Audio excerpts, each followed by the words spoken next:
Hi, welcome to yet another PowerPoint about Wheeler, Becker, Glover. This is on Volume 2, Chapter 7. This is a chapter dealing with rural poverty during the Great Depression. So a couple of things to emphasize that are actually in your text. The New Deal is considered radical and controversial. That was the case certainly in the 1930s. For some people, that is the case today. And so one of the questions is, how do you generate support for what many consider to be a radical and controversial reform? And we've actually seen how you do this before with the progressives. So the progressives are trendsetters here in terms of turning to the at least state, maybe even national government to deal with problems like child labor. And so, just as the progressives use certain techniques to generate support for their reforms, so also do folks from the federal government use the same techniques. So, photographs expose the reality of the major problems the reforms are designed to ameliorate. And so, one of the things that you'll see in your text is you're going to see photographs of the effects of the Dust Bowl on the land. You're going to see the effects of poverty on the people.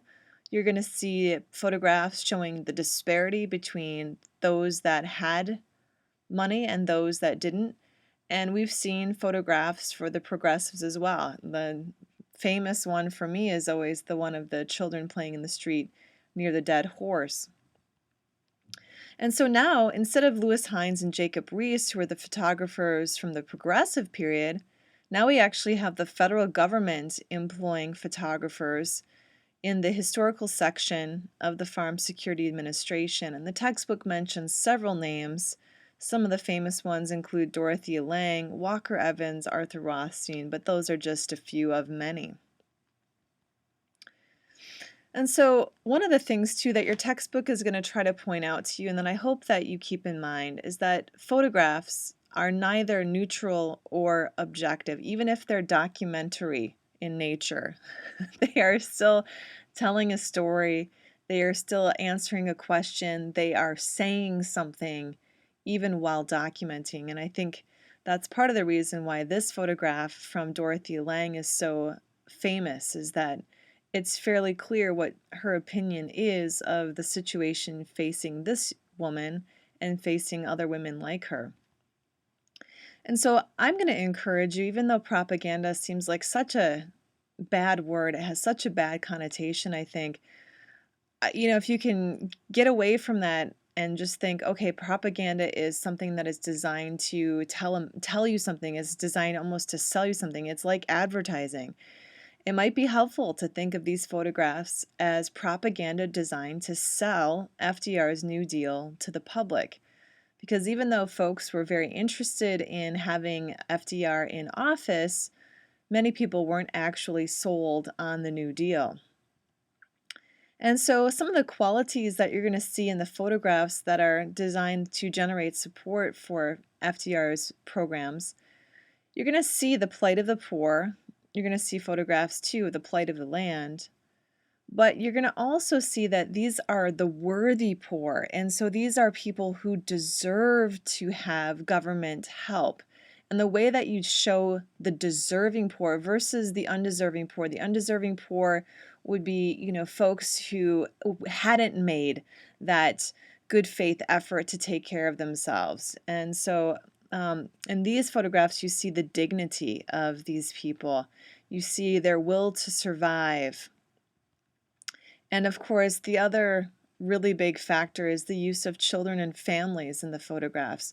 So we're not just supporting, random individuals. If we support these programs are actually going to help support children. And how can you resist supporting a child who is clearly impoverished? One of the things that sometimes gets missed in this photograph is the fact that there are actually 3 children in the photograph. You've got the 2 leaning on their mom's shoulder, but there's also a very tiny infant tucked into her arm underneath there. And so how can you turn away from helping these poor children.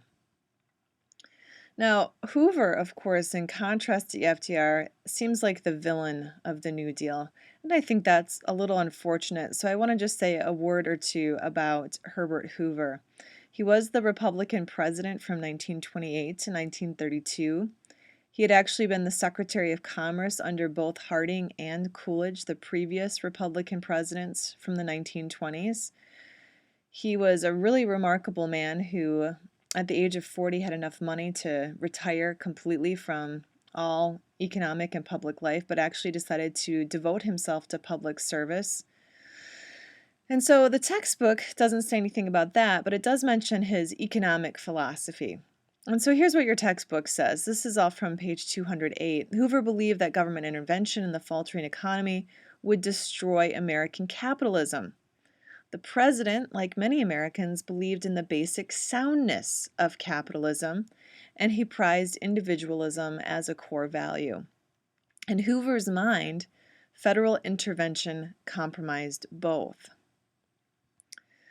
And so here you have a little cartoon showing that Hoover's faith in prosperity, that it was just around the corner, was maybe a little misplaced. This is a cartoon published in 1932. But I think it's worth noting that even in spite of his philosophy regarding government intervention in the economy, Hoover did actually take certain actions to deal with some of the problems that were created by the Great Depression. So one of the things that he did was he actually, against the advice of his Treasury Secretary, he actually increased spending for public works programs. These are programs in which the government created jobs for people who needed employment. He increased that spending up to an unprecedented, at that time, $700 million, which is nothing like what FDR will eventually spend, but this is something that FDR will do as well. Now, this is where he gets into a little trouble. He encouraged business leaders not to cut wages or jobs. So rather than have some sort of government intervention, he is encouraging them to voluntarily not cut wages or jobs. And of course, a lot of businesses felt like they just couldn't follow that encouragement. He also, though, persuaded the Federal Reserve to ease credit, but one of the things that he didn't do is he took no steps to directly help unemployed Americans. And he was actually very much, he was somebody that Americans didn't like because he had opposed the passage of unemployment insurance that had been sort of making its way through Congress. So instead of actually directly helping unemployed Americans, he opposed unemployment insurance because he felt like that was way too much government intervention in the lives of private individuals. This was unthinkable. The government had never done something like this before. Why would this be the place of your federal government to hand out paychecks to the unemployed? Unthinkable. And so for the American people who were suffering, and many were, the unemployment rate was 25% in 1933. This approach certainly seemed hard-hearted. And yet some historians have pointed out that such a philosophy was actually optimistic. And it was optimistic in the sense that Hoover didn't think capitalism was a system that was at its end. He thought capitalism was basically a sound system, and this was kind of a blip in the economic system. There had been depressions before. After all, we had gotten out of those depressions without the kind of massive government intervention that people were calling for, and capitalism would recover.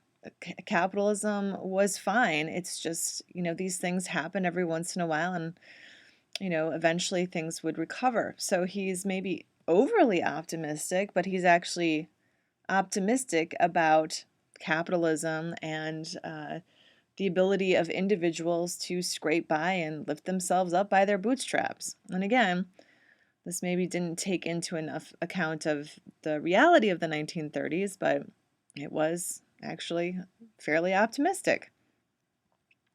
However, you were waiting for the however, I know you were. However, in the face of so much practical and immediate hardship, Hoover's approach, this approach of sort of standing back a bit from the economy, not even a bit, standing back a lot, probably cost him, not even probably, it cost him re-election in 1932, and it helped then allow Franklin Roosevelt to win the election in 1932. And this was most clear in the Veteran Army bonus March, which actually took place in that election year of 1932. So what happened in 1932 was that World War I veterans actually had a launch of a march on Washington, and the idea is they wanted to demand an early payment. So they wanted to be paid in 1932 a $1,000 bonus that they were supposed to receive in 1945. So they were promised the bonus. They were supposed to get $1,000, but they were going to get it in 1945, not 1932. And of course, by that time, more of them would have died off.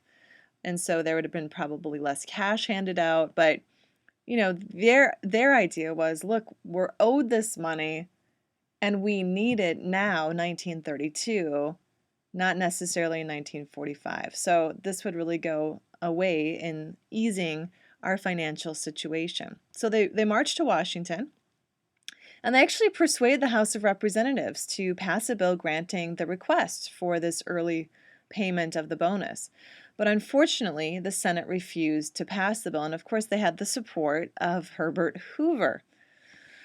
And so what happens then is that these veterans who numbered in the thousands actually remained in Washington to protest, and they refused to leave. And so one of the picture that you see at your left there is a picture of the kind of temporary housing that these veterans were constructing in order to stay close to the Capitol to protest. So you've got several thousand veterans, along with, and many of them, wives and family, living in these temporary shelters that sprang up all over the United States as people were displaced from their homes and were actually called Hoovervilles, not flatteringly in favor of the president. And so they refused to leave. Now, eventually, the police actually tried to remove the veterans, and there was an altercation, and one of the protesters died, and that then led to the intervention of the federal troops. Well, the federal troops didn't do much better than the police. And in fact, the troops actually used tear gas as well as bayonets in order to make the vets and their families leave. And then, to make matters worse, the troops also set fire to this temporary city that the veterans had constructed in these homes. And the attack ended up injuring more than 100 people, and another person was actually killed. So, you know, this does not look good for the president to be hustling people who had fought for the nation out of the nation's capital because they were trying to get some sort of financial relief from the government. And so the significance is, you know, the incident seemed to prove to most Americans that yes, in fact, what we had already suspected about Hoover is true, that he's a completely heartless person, and it probably then also contributed to Hoover's unpopularity when it came to voting for him in November in 1932. And he ended up losing the election in a landslide, by a landslide to FDR. Now, one thing to note, by the way, just behind the scenes and taking absolutely no credit for it whatsoever, people didn't actually know that Hoover was doing this. Hoover actually authorized the movement of surplus army goods to the temporary city so that the veterans would have blankets and actually get some medical supplies and so on and so forth. That was actually Hoover acting behind the scenes.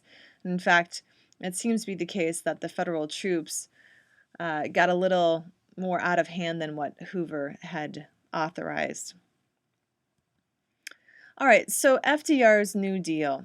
The textbook mentions a smattering of things with regard to the New Deal, and rather than go through the ABCs of the New Deal, which would be tedious, I think, for all of us, let's just look at some of the highlights that are already in the textbook. So the textbook obviously highlights FDR's efforts to alleviate the problems of rural poverty. And so it mentions the Agricultural Adjustment Act, it mentions the Resettlement Administration, and you can look for more information about those two things in your text. The textbook also highlights the relationship between the government and the arts. This is a very positive relationship, and I think it goes to FDR's philosophy of like, just try something. We have to do something, and even if it might not work, we've got to do something. And so you can see this in the photography associated with the Farm Security Administration, but you can also see this in the Works Progress Administration. And in fact, even the Writers Project Administration gets mentioned in the text. So this is a very positive relationship. The artists are taken care of by the government, and as a consequence, there are beautiful murals in many federal post offices, and artists actually were happy to take a paycheck from the government.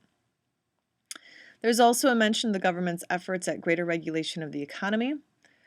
And this was, again, something that Hoover tried to do a little bit of, but Franklin Roosevelt got more credit for it. So he establishes, as his very first thing in office, the National Bank Holiday, and then quickly follows with the Emergency Banking Act. And there's also greater regulation of banking and securities exchanges as a result of the New Deal.